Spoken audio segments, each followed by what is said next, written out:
আসসালামু আলাইকুম বন্ধুরা, আমি মালা আক্তার। মালার রান্নাঘরে আপনাদের সবাইকে ওয়েলকাম। আশা করি আপনারা ভালো আছেন।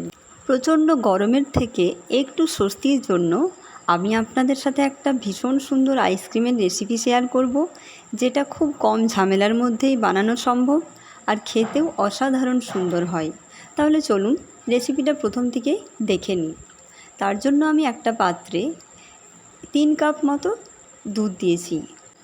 আপনারা আপনাদের প্রয়োজন মতো দুধের পরিমাণটা বাড়িয়েও নিতেও পারেন বা কম করেও নিতে পারেন।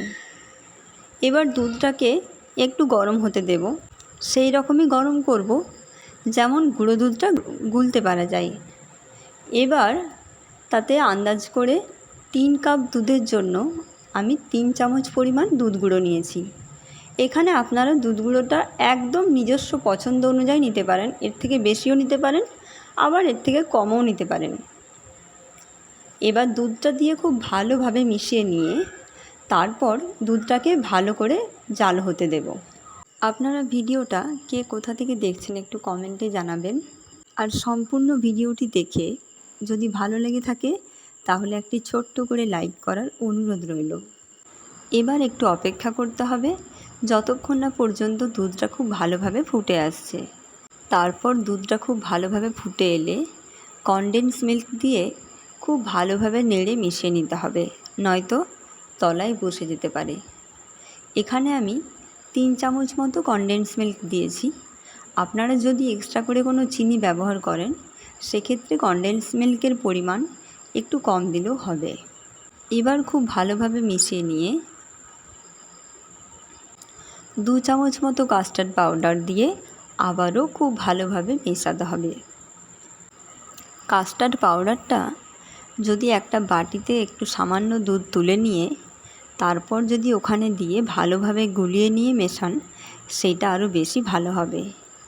এখানে হয় কি, একটু হলেও দলা পাকিয়ে যাওয়ার সম্ভাবনা থেকে যায়, আর ওইভাবে বাটিতে দিয়ে মেশালে খুব ভালোভাবে মেশানো হয়। এখন আমার খুব ভালোভাবে মেশানো হয়ে গেছে। এখন আমি আগের থেকে কিছু আমন্ড কুচিয়ে রেখেছিলাম সেগুলো এবার দিয়ে দিয়েছি। দিয়ে খুব ভালোভাবে একবার নেড়ে দিতে হবে। আপনারা যারা চ্যানেলটিকে এখনও পর্যন্ত সাবস্ক্রাইব করেননি তাদের কাছে অনুরোধ রইল চ্যানেলটিকে সাবস্ক্রাইব করে অল নোটিফিকেশান প্রেস করে রাখুন, যাতে করে আমার সমস্ত ভিডিও আপলোডের নোটিফিকেশান আপনাদের ফোনে পৌঁছে যায়। এবার আমি ওর মধ্যে 1 ফোঁটা ফুড কালার ব্যবহার করেছি। এখানে আমি অরেঞ্জ কালারটা নিয়েছি। তারপর ফুড কালারটা দিয়ে খুব ভালোভাবে একবার মিশিয়ে নিতে হবে। আইসক্রিমটাতে এক্সট্রা কোনো আমি চিনি আর ব্যবহার করছি না, এমনিতেই গরুর দুধটা ফুটে একটু মিষ্টি হয়েছে, আর বাদবাকি কনডেন্স মিল্ক ছিল, গুঁড়ো দুধ ছিল, সব নিয়ে মোটামুটি একটা ভালোই টেস্ট চলে আসবে। এবার আমার মনে হয়েছে যে একটু কাস্টার্ড পাউডারটা কম হয়ে গেছিলো, তার জন্য আমি আলাদা করে আবার একটু বাটিতে দুধ তুলে নিয়ে গুলে এভাবে মিশিয়ে দিলাম। এখন আমার আইসক্রিমটা পুরোপুরি রেডি হয়ে গেছে। এবার শুধু একটু ঠান্ডা হওয়ার অপেক্ষা।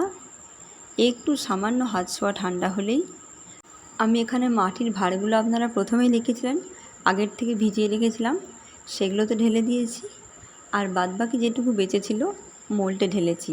তবে এই আইসক্রিমটা মোল্ডের থেকে মাটির ভাঁড়েতেই বেশি ভালো হয়। এবার মাটির ভাঁড়গুলোকে ভালোভাবে আইসক্রিমটাকে সেট করে বসিয়ে এখানে আমি ওপরে আরেকটু আমন্ড কুচিয়ে দিয়েছি। এটা পুরোপুরি অপশানাল, আপনার চাইলে না দিতেও পারেন। তারপর আমি সুতির পাতলা কাপড় ওপর থেকে ঢেকে তার উপরে গার্ডার আটকে দিয়েছিলাম, এইভাবে ভালোভাবে বেঁধে দিয়েছিলাম। এবার এগুলোকে আমি ওভারনাইট ফ্রিজে রেখেছিলাম। তারপর সকালে কত সুন্দর সেট হয়েছে দেখুন, একদম পুরোপুরি দোকানের কেনা আইসক্রিমের মতো। তাহলে আজকে এই পর্যন্তই। আবার আসবো অন্য কোনো দিন নতুন কোনো ফ্লেভারের রেসিপি নিয়ে।